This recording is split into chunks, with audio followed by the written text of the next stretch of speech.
안녕하세요. 급격한 하락세 이후에 비트코인이 다시 꿈틀거리고 있죠.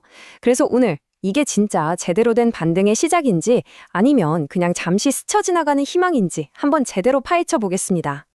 자, 바로 이 질문이 오늘 우리가 찾아야 할 답입니다. 시장이 정말 바닥을 찍고 돌아선 건지 아니면 아직 안심하기엔 이른 건지 여러 신호들을 보면서 함께 판단해 보시죠.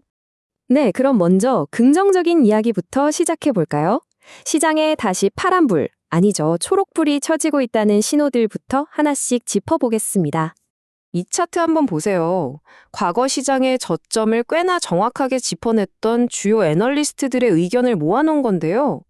얼마 전까지만 해도 온통 붉은색이었잖아요. 근데 이제 슬슬 희망을 이야기하는 초록색 신호들이 나타나기 시작했습니다. 과거 데이터를 보면 이런 분위기 전환이 실제 가격 반등으로 이어지는 경우가 많았어요.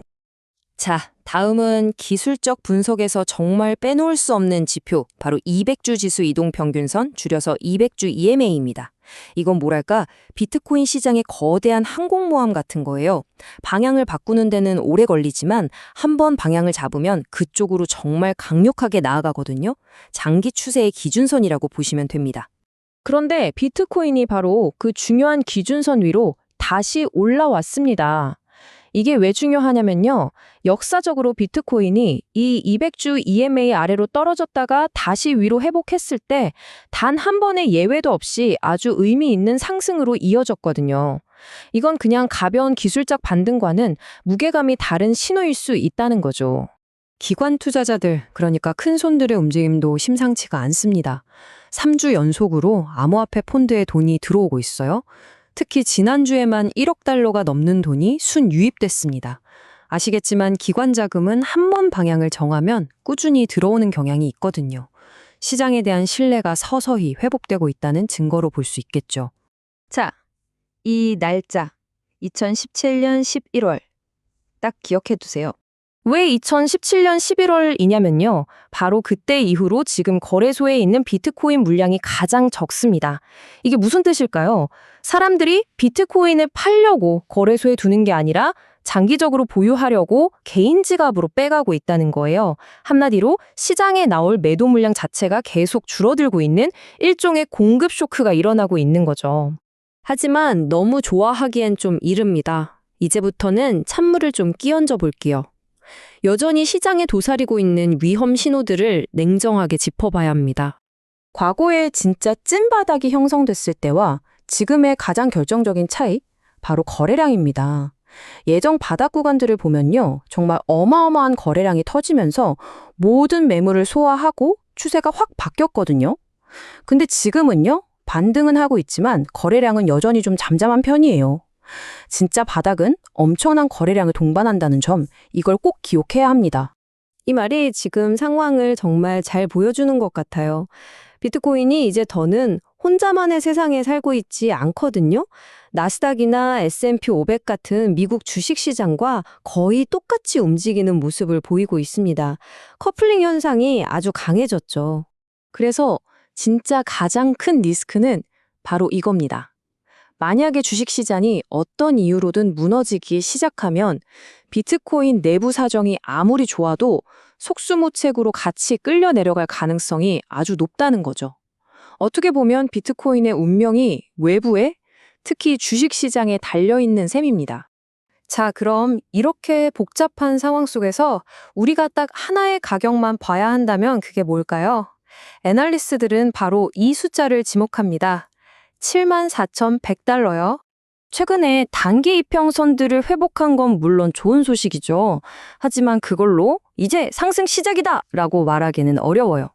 진짜 시험대는 바로 저 74,100달러입니다. 저길 시원하게 뚫고 위에서 자리를 잡아야 이제 진짜 추세가 바뀌었구나 하고 말할 수 있는 거죠. 그렇지 못하면 그냥 하락 추세 중에 잠시 반등한 것에 그치게 됩니다. 좋아요.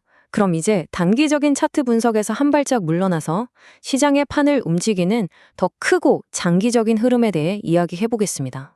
지금 시장의 밑바닥에는요, 완전히 다른 두 개의 투자 철학이 아주 격렬하게 충돌하고 있어요. 한쪽에는 부자 아빠, 가난한 아빠의 로버트 기요사키처럼 지금의 달러 시스템을 믿지 못하고 금이나 비트코인 같은 진짜 돈을 사야 한다고 주장하는 사람들이 있고요. 다른 한쪽에는 워런 버핏처럼 꾸준히 돈을 버는 기업, 즉 현금 흐름을 만드는 자산을 사야 한다는 전통적인 투자자들이 있죠. 이건 그냥 투자 스타일의 차이가 아니라 돈의 미래를 어떻게 보느냐에 대한 근본적인 시각 차이입니다. 그리고 이 흐름이 그냥 말로만 그치는 게 아니에요. 실제로 보세요. 미국의 마이크로 스트래티지가 회사의 자금으로 비트코인을 사들이는 전략을 처음 시작했죠.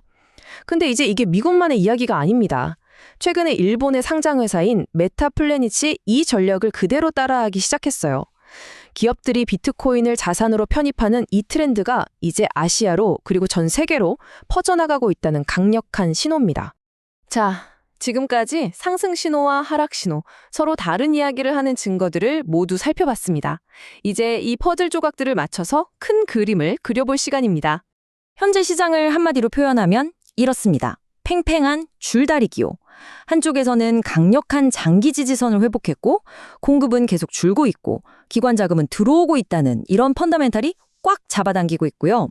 반대편에서는 아직 거래량도 부족하고 주식시장이 무너지면 같이 끌려갈 위험이 있고 무엇보다 결정적인 저항선을 넘지 못했다는 현실적인 장벽이 버티고 있는 거죠. 결국 이 싸움의 핵심은 이것 같습니다. 비트코인 자체의 강력한 수급 펀더멘탈이냐, 아니면 비트코인을 둘러싼 거시경제의 불확실성이냐. 오늘 함께 살펴본 여러 근거들을 토대로 여러분은 이 줄다리기에서 과연 어느 쪽이 이길 거라고 보시나요? 그 판단에 따라서 앞으로의 전략도 완전히 달라지겠죠.